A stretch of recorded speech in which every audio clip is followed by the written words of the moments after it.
आयर्याणं नमो उवच्छायाणं नमो लोये सब्बसाहुणं येषु पंच नमोकारो सब्ब पापनाशनो मंगलाणं च सव्येसिं परमं हवहि मंगलम्।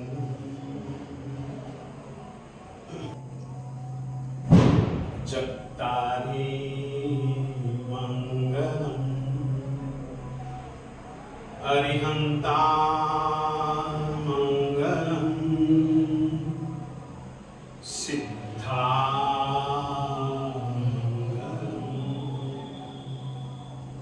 साहु मंगलम् केवली पन्नतो धम्मो मंगलम् चत्तारि उत्तमा अरिहन्ता उत्तमा सिद्धा उत्तमा साहु उत्तमा केवली पन्नतो धम्मो लोगुत्तमो चत्तारि शरणं पवज्जामि अरिहन्ते शरणं पवज्जामि सिद्धे शरणं पवज्जामि साहु शरणं पवज्जामि केवली पन्नत्तं धम्मं शरणं पवज्जामि।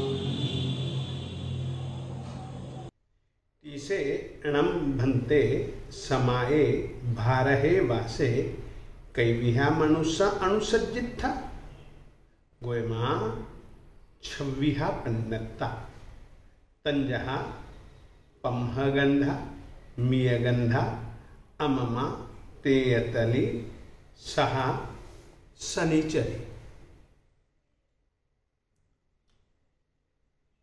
पहले आर्य के युगलेख मृत्यु से 49 दिन पहले एक युगल को जन्म देते थे, 49 दिन पालन पोषण करते थे और महिला जो युगलिनी होती थी उसको छींक आती थी और पुरुष को जम्भाई लेनी पड़ती थी, जम्भाई आती थी और उसी के साथ बहुत सुख शांति किसी भी प्रकार की वेदना भोगे बिना वे लोग मर जाते थे और देवलोक में ही पैदा होते थे। पहले आर्य की शुरुआत से क्रमशः घटोत्तरी घटोत्तरी घटोत्तरी होती जा रही है। किस तरीके से हम विकास तो नहीं कर पाएंगे मगर विनाश हमारा किस तरीके से होगा उसके विषय में धीरे धीरे धीरे धीरे धीरे धीरे घटोत्तरी होते होते होते होते होते होते पहला आरा जिस समय खत्म हुआ उस समय युगलिकों की आयु भी कम होती गई, 3 पल्योपम की रही शुरुआत में। शुरुआत में 2 पल्योपम की आयुष्य और पहले 3 पल्योपम की आयुष्य थी। देखिए आयुष्य में कैसी घटोतरी हुई।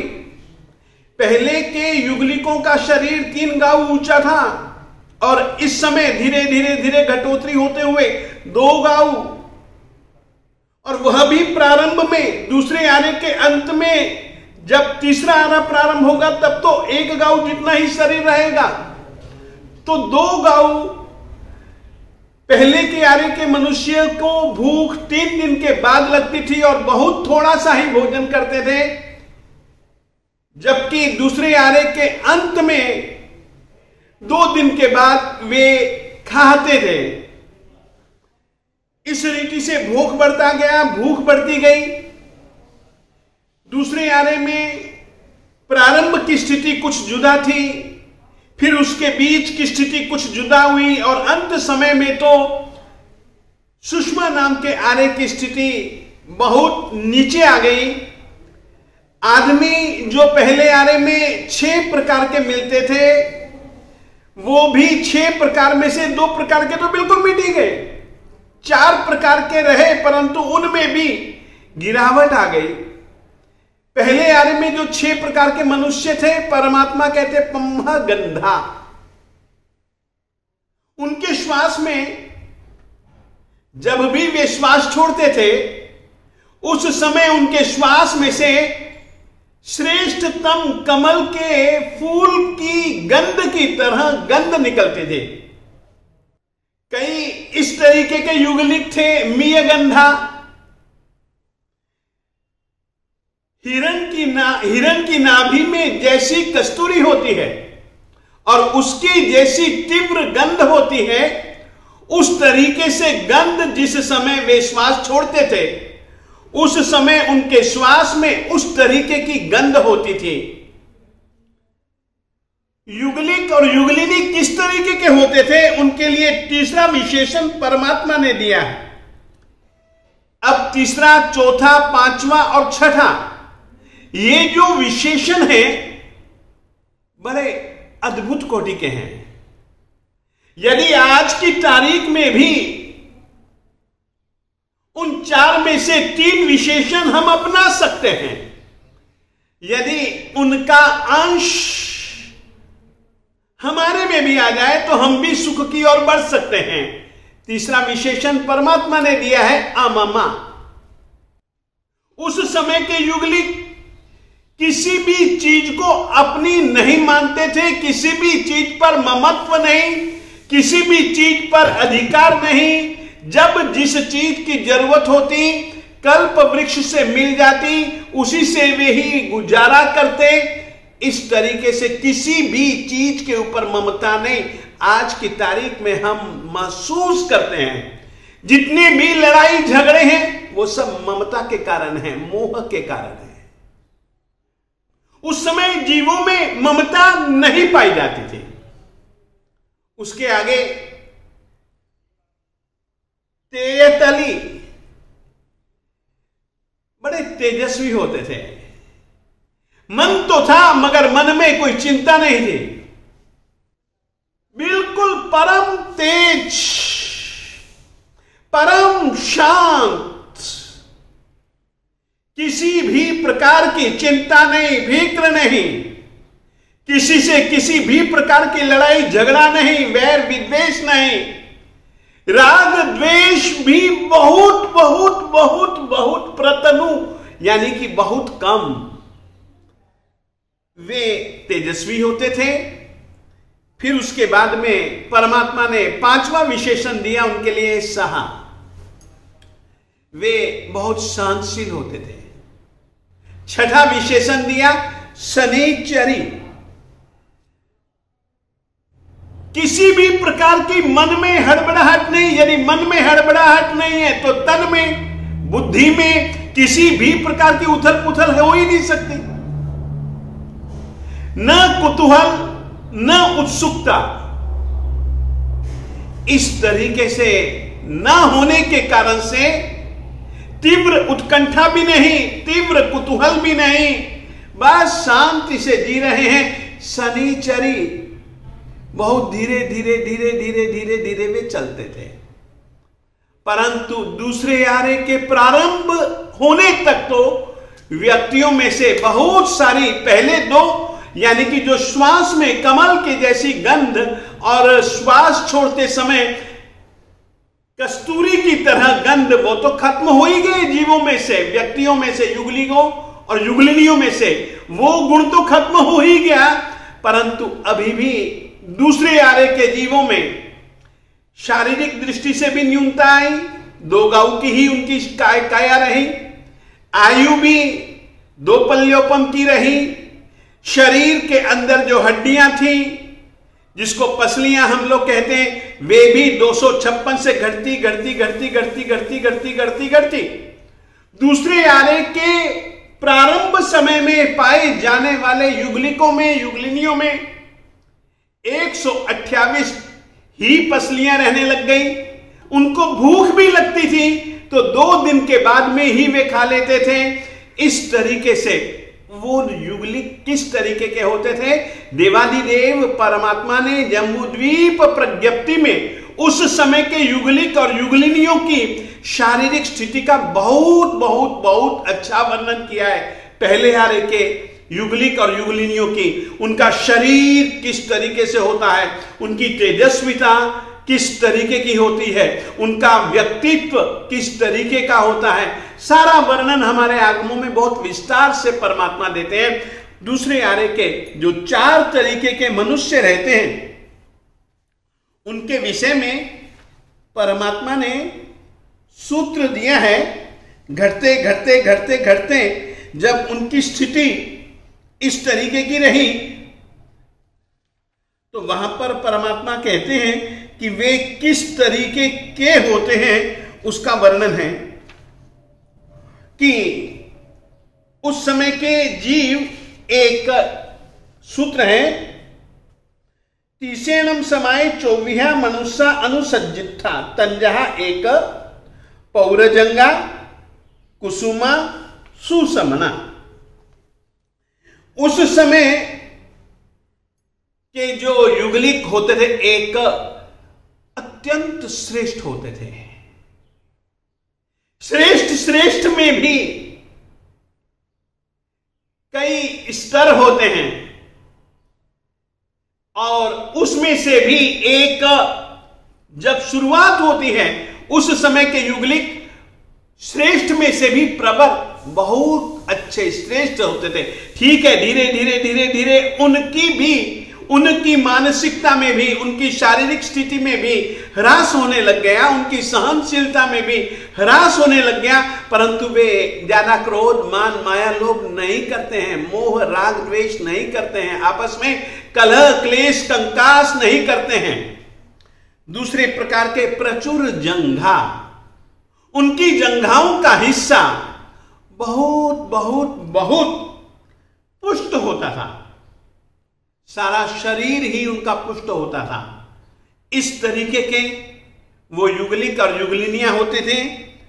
कुसुम, उनका शरीर फूल के समान, बहुत फूल की पंखुड़ी के समान, बेहद कोमल। इस तरीके के दूसरे आरे में युगलिक होते थे। और चौथा विशेषण है सुशमन। सुशमन बहुत अच्छा गुण है, बहुत शांत होते थे, बहुत शांत शांत शांत होते थे। इस तरीके के युगलिक, उनकी आयु भी दूसरे आरे के प्रारंभ में 2 पल्योपम, परंतु धीरे धीरे धीरे धीरे घटती जा रही है, उनकी भूख बढ़ती जा रही है। इस तरीके के दूसरे आरे के समय के युगलिक, जिस समय तीसरा आरा प्रारंभ होता है, उस समय तक तो जो कल्प वृक्षों की देने की प्रवृत्ति, उसमें भी क्षीणता उत्तरोत्तर पहले आरे से ही चालू है। देने की क्षमता उनकी कम होती जा रही है, उनकी संख्या भी कम होती जा रही है। आपको कहना चाहूंगा, तीसरे आरे के 3 विभाग किए जाते हैं और 3 विभागों में से पहले के 2 विभागों तक तो युगलिक पाए जाते हैं और वे अपने आयुष्य कर्म का क्षय करके देवलोक में ही पैदा होते हैं। नरक, त्रियंच, मनुष्य, इन 3 गतियों के दरवाजे पहले, दूसरे और तीसरे आरे के 2 विभागों तक तो इस भरत क्षेत्र में मरे हुए जीवों के लिए बंद ही समझो। तीसरे आरे के तीसरे विभाग में धीरे धीरे धीरे धीरे ऐसी स्थिति बन गई कि उस समय के युगलिकों में भी धीरे धीरे धीरे धीरे जो वज्र ऋषभ नाराज सहनन और समचतुरस्र संस्थान पाया जाता था, उनका उत्थान, बल, वीर्य, पुरस्कार इत्यादि जो बहुत अच्छी स्थिति के थे, उसमें भी उत्तरोत्तर घटोतरी होती जा रही है। तीसरे आरे के 2 विभागों तक में तो फिर भी कुछ युगलिकों में यौगलिक गुण पाए जाते रहे, कुछ नहीं, लगभग सभी युगलिकों में यौगलिक गुण पाए जाते रहे। और तीसरे विभाग के प्रारंभ होने के बाद भी कुछ व्यवस्था पाई जाती रही, परंतु धीरे धीरे धीरे धीरे आत्मा में कषायों का जन्म होना प्रारंभ हो गया। राग, द्वेष बढ़ने लग गए, मोह बढ़ने लग गया, युगलिकों की जरूरत भी बढ़ने लग गई। अब तो 2 दिन के बाद नहीं, अब तो 1 दिन के बाद ही उनको भूख लगने लग गई। कल्प वृक्षों की देने की शक्ति क्षीण क्षीण क्षीण क्षीण होते हुए अब तो लगभग देने की शक्ति बहुत बहुत बहुत न्यून, बहुत कम हो गई, संख्या भी कम हो गई। अब तो लोगों को भूख भी लगने लग गई, अब तो जरूरतें भी बढ़ने लग गई। उस समय युगलिकों में एक वृत्ति पैदा हुई और सचमुच में आज भी यदि आप देखें तो उसी वृत्ति के कारण से आज भी ज्यादा से ज्यादा दुख उस वृत्ति के कारण आ रहे हैं। उस समय की प्रकृति और वस्तुओं में जो अनंत गुना अधिक श्रेष्ठ वर्ण, गंध, रस, स्पर्श जो पाया जाता था वो भी बहुत कम हो गया। आज की तारीख में यदि हम देखें, हमारी वस्तुओं में वर्ण, गंध, रस, स्पर्श इत्यादि भी बहुत, उस समय का वर्णन तो सपना लगता है, बहुत क्षीण होता जा रहा है। उस समय प्रकृति में जीवों की उत्पत्ति इतनी नहीं थी। आज की तारीख में बहुत बहुत अलग अलग अलग अलग अलग अलग अलग अलग अलग अलग अलग तरीके के जीवों की उत्पत्ति की संख्या भी बढ़ती जा रही है और जिसके कारण से अनेक रोग फैल रहे हैं। पहले, दूसरे और तीसरे आरे के 2 विभागों तक में तो कोई रोग ही नहीं था, कोई अकाल मृत्यु ही नहीं थी। देवादिदेव परमात्मा ने स्थानांक सूत्र में उस समय की प्रकृति को लेकर के स्थानांक सूत्र में भी बहुत अच्छा वर्णन दिया है। 10 चीजें उस समय नहीं थी और जिस समय हमारा चौथा आरा पूरा हुआ, 5वां आरा प्रारंभ हुआ, उस समय उसकी निशानियां कि ये 5वां आरा अब चालू हो रहा है, उसके लिए निशानियां भी परमात्मा ने बतलाई हैं। और आज की तारीख में हम यदि उन निशानियों को देखते हैं तो वो निशानियां परमात्मा ने जो 2500 साल से भी ज्यादा पहले बतलाई थी, वो निशानियां आज सच लगती हैं, जो कि उनकी सर्वज्ञता का कथन करते हैं। छठे आरे की स्थिति तो और बुरी आएगी, उसका वर्णन भी जम्बूद्वीप प्रज्ञप्ति आदि सूत्रों में बहुत अच्छे ढंग से परमात्मा ने गणधर भगवंत श्री गौतम स्वामी जी को उत्तर देते हुए किया है। तो तीसरा आरा प्रारंभ हुआ, उसके 2 विभाग भी खत्म हुए। धीरे धीरे धीरे धीरे समय बढ़ता जा रहा है। अब युगलिकों ने, क्योंकि कल्प वृक्षों में देने की शक्ति कम होती गई, तो उन्होंने कल्प वृक्षों पर अधिकार जमाना चालू किया। जब कभी भी किसी युगलिक को महसूस होता कि मेरे कल्प वृक्ष से उस युगलिक ने या युगलिनी ने मांगा है, आपस में थोड़ा थोड़ा सा गुस्सा आने लग गया, कहा सुनी होने लग गई। ऐसे समय पर लोगों ने सोचा ये योग्य तो नहीं है, उचित तो नहीं है। उस समय कुलकरों की व्यवस्था चालू हुई। पहले कुलकर का नाम सुमति, नाभि यानी कि देवादिदेव परमात्मा श्री ऋषभ देव जी के पिताजी 14वें कुलकर थे। जम्बूद्वीप प्रज्ञप्ति में 15 कुलकरों की चर्चा है। 15 कुलकरों के समय युगलिकों की मानसिकता कैसी बन गई थी, उसका बहुत सुंदर वर्णन उनके द्वारा प्रचलित नीतियों से हम जान सकते हैं।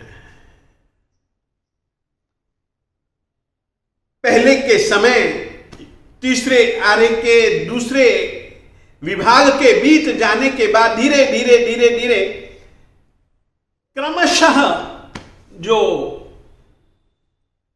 15 कुलकर हुए, उनमें से पहले कुलकरों के पास जब कभी भी कोई शिकायत आती किसी युगलिक की या युगलिनी की, उनके सामने वे जब प्रस्तुत होते तब वे कुलकर केवल इतने हा,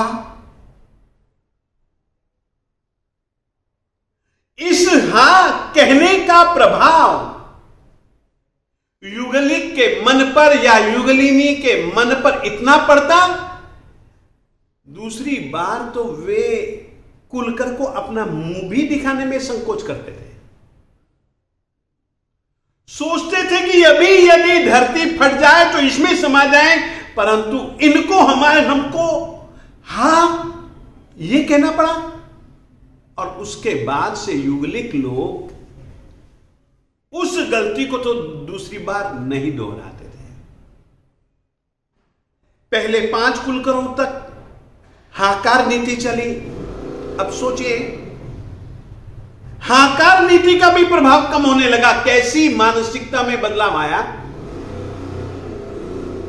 किस तरीके से कषाय उनके तीव्र बने, किस तरीके से राग और द्वेष रूपी नागों ने युगलिक और युगलिनी के दिल दिमाग में फन उठाने चालू किए, और गलतियां कुछ धीरे धीरे ममता के कारण, अधिकार के कारण से कुछ ज्यादा होने लगी।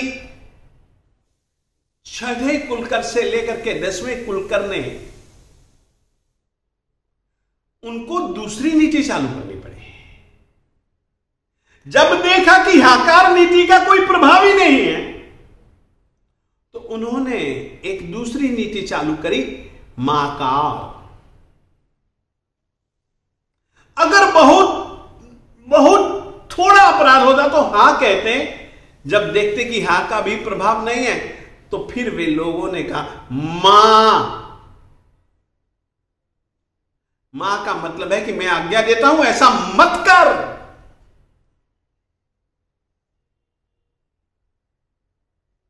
हां, पहले तो वो खेद बतलाते थे कि अरे तुझसे ऐसी अपेक्षा नहीं थी कि तू ये करेगा, क्या कर दिया तूने, ऐसा अनुचित। बस इतना कहा तो वो तो बेचारा पानी पानी हो जाता। अब मन कैसा कठोर बनता जा रहा है ये देखिएगा। मां एक आज्ञा देनी चालू करके ऐसा मत कर, मैं तुझको आज्ञा दे रहा हूं कि ऐसा मत कर। अब युगलिकों के मन पर हा का प्रभाव मिट गया, मां का प्रभाव चालू हुआ। और इस तरीके से युगलिक थोड़े थोड़े से अनुशासनहीन बनने लगे। जो उनमें स्वाभाविक रूप से अनुशासन पाया जाता था, वो अनुशासन की मात्रा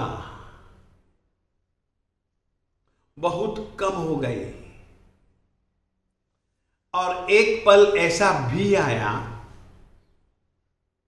5 कुलकरों के द्वारा हाकार नीति और उसके बाद में माकार नीति का भी प्रभाव युगलिक और युगलिनी के मन पर कम होता जा रहा है। अपन चालू भाषा में कहे तो अब थोड़ी थोड़ी सी उनमें ढिठाई बढ़ने लग गई। और जब ढिठाई बढ़ने लगी, वे भी थोड़े थोड़े से अनुशासनहीन, लापरवाह बनने लग गए। जरूरतें उनकी बढ़ने लगी, अपराध वृत्ति भी थोड़ी थोड़ी सी मन में पनपने लग गई। तब बाद में जो 10वें के बाद में जो 5 कुलकर हुए, उनमें से 4 कुलकरों के समय एक नीति चालू हुई, धिक्कार। यदि कोई अपराधी व्यक्ति आ जाता तो उसको कहते धिक्कार है तुझको।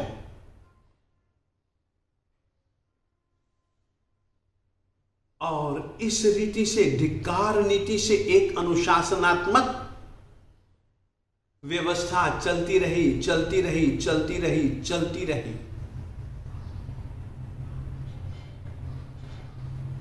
अंतिम कुलकर 14 में से श्री नाभि जी अंतिम कुलकर थे। नाभि जी की युगलिनी यानी कि श्रीमती जी का नाम था मरुदेवा। और तीसरे आर्य के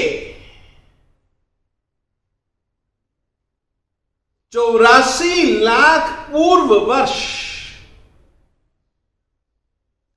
जब शेष रहे, और उसमें भी 8 साल 6.5 मास जब शेष रहे। यहां पर मैं थोड़ी सी गलती कर सकता हूं, मैं देखकर भूल रहा हूं, परंतु 6.5 समझें आप। जिस समय इतना समय बाकी रहा, देवादिदेव युग के आदिकाल में सर्वार्थ सिद्ध विमान से जो सर्वोच्च, सर्वोपरि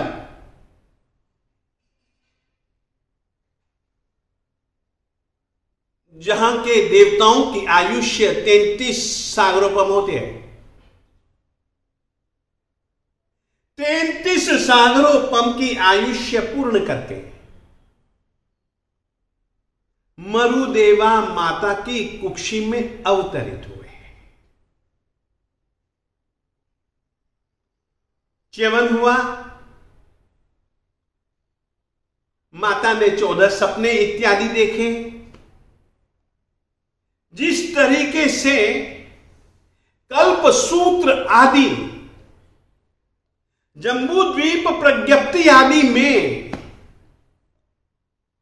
जो 5 कल्याणकों का वर्णन है, परमात्मा श्री आदिनाथ स्वामी जी का जीवन हुआ, जन्म हुआ,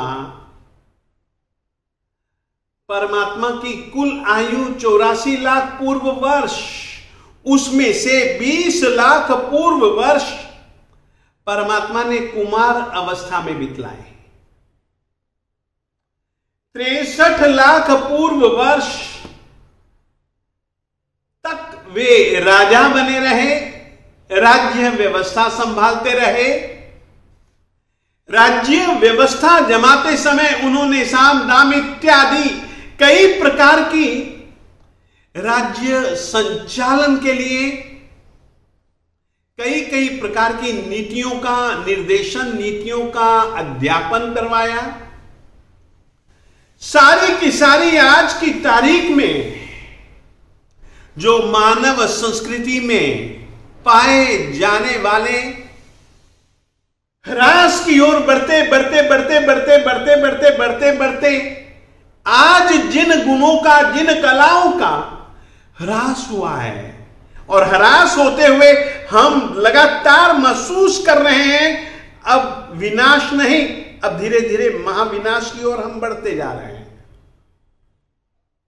ऐसी सब नीतियों का प्रचलन देवादिदेव युगादव युग के आदिकाल में परमात्मा श्री ऋषभदेव स्वामी जी ने सबका सूत्रपात किया। 20 लाख पूर्व वर्षों के बाद इंद्र को महसूस हुआ, अब राज्य व्यवस्था प्रारंभ करने का समय आ चुका है।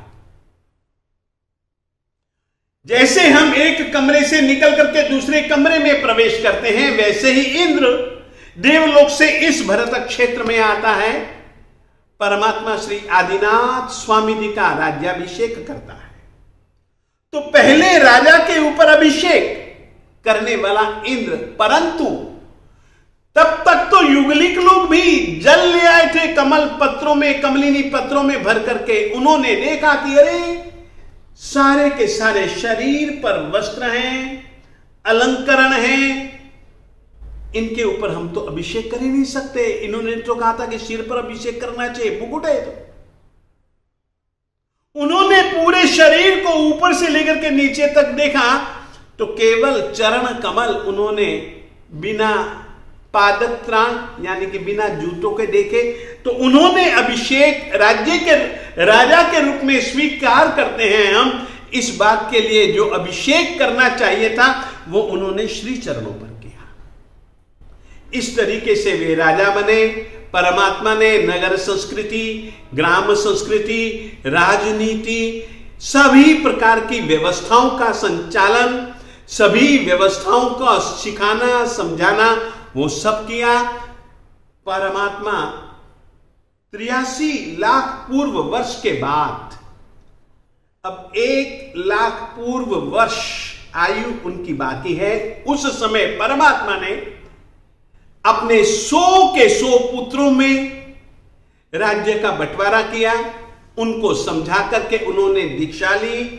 1000 वर्ष तक वे छद्मस्थ बने रहे और 1000 वर्ष कम 1 लाख पूर्व वर्ष तक परमात्मा केवल ज्ञान, केवल दर्शन को पाकर के विचरते रहे।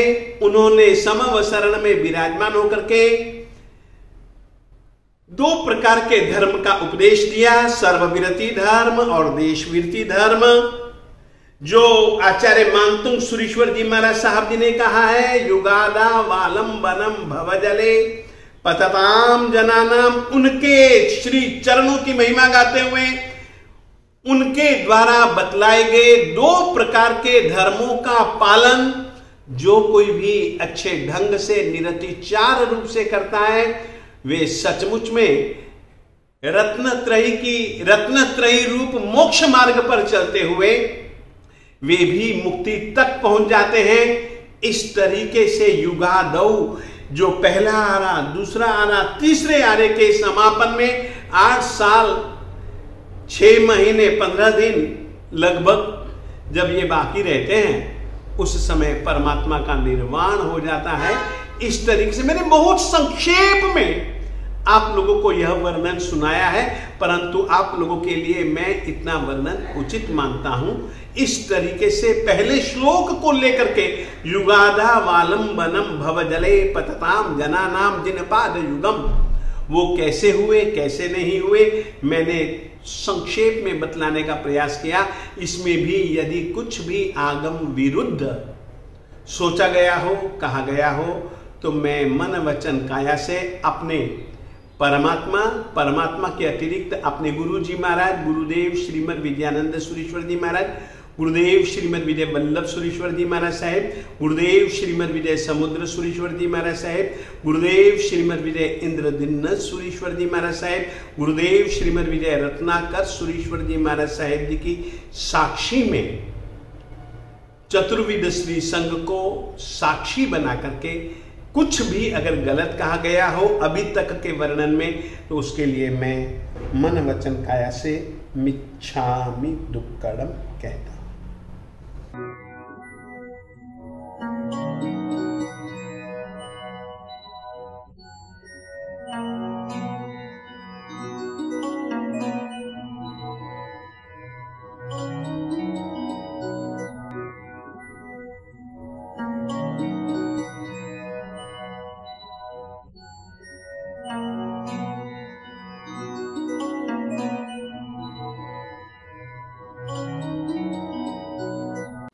वंदू 24 जिनवर भाव धरी, जाए भव भव के सब पाप टरी।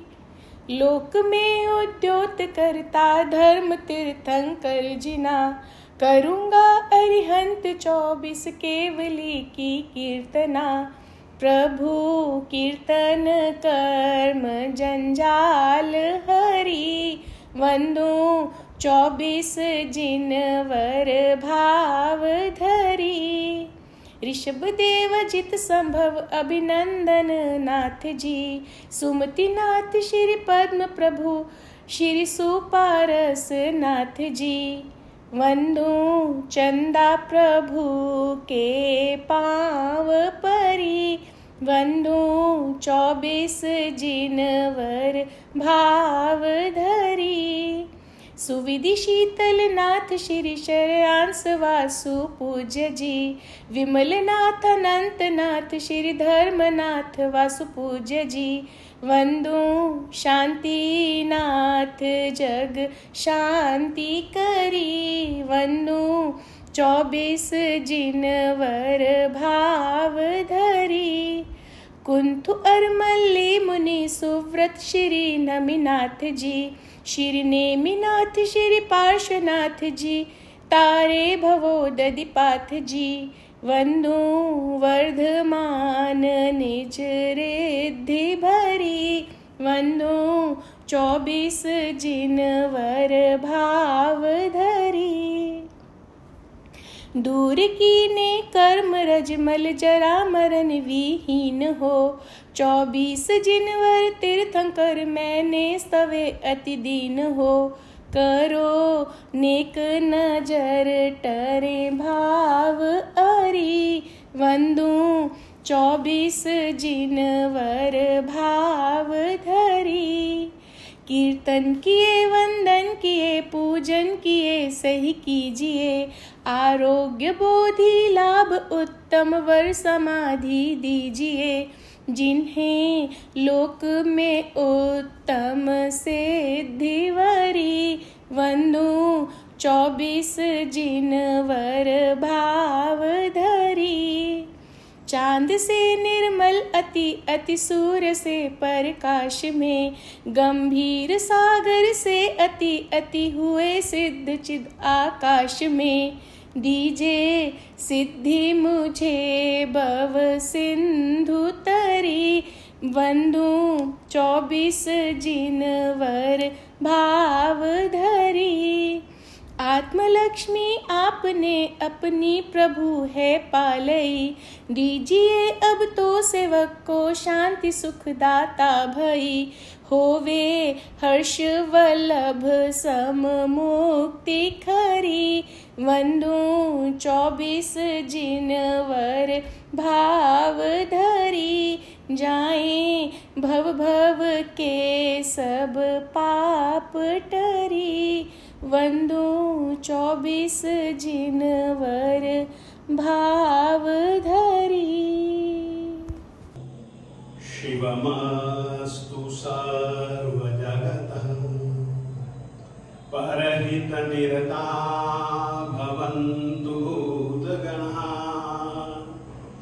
दोषा प्रयान्तु नाशम्, सर्वत्र सुखी भवतु लोकः। सर्वमङ्गलमाङ्गल्यं सर्वकल्याणकारणं, प्रधानं सर्वधर्माणां जैनं